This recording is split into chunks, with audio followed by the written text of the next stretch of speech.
Assalamualaikum warahmatullahi wabarakatuh. Wilujeng enjing kasadayana, ibu bapak guru nu dipihormat, sarang sadaya rerencangan nu dipikaresep.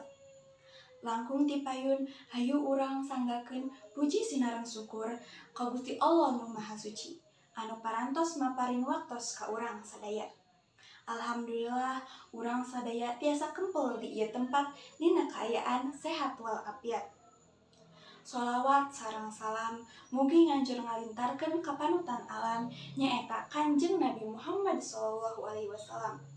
Oge ka kulawargina, sahabatna, tabiin tabiatna, oge ka urang sadaya salaku umatna. Amin ya robbal alamin.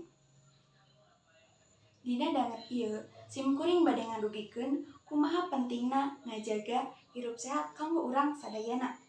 Urang sadaya kedah ngajaga lingkungan tur awak sorangan, sangkan dijauhkeun tina sagala panyakit.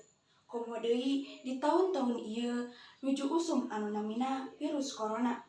Virus corona teh nyaeta virus anu mimiti kapanggih di Wuhan, Tiongkok. Teras sumebar ka mana-mana, kaasup ka negara Indonesia. Upami kiwari mah geus disebut dina kaayaan pandemi. Virus corona eta ngabahayakeun pisan, dugi ka jalmi-jalmi anu kaserang virus eta seueur anu maot. Kumargi kitu, hayu urang ngajaga kesehatan tur kabersihan urang sadaya. Di antawisna nyaeta ngumbah panangan, make sabun, ngajaga jarak sareng jalmi sejen, ngagunakeun masker upami kaluar ti imah, nyingkahan balarea, sareng urang oge kedah ngalaksanakeun hirup sadinten ku cara anu sehat. Di antawisna nyaeta olahraga, tuang-tuangan anu sehat jeung sajebana.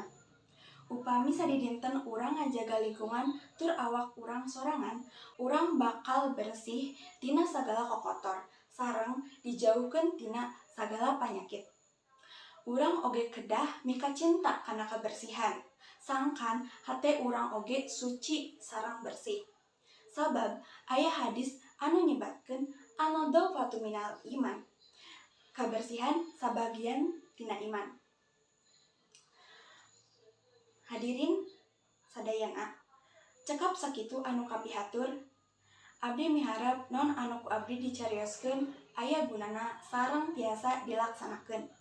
Pamungkas ti abdi bilih aya basa anu kirang merenah, mugi kersa dihapunten. Hatur nuhun.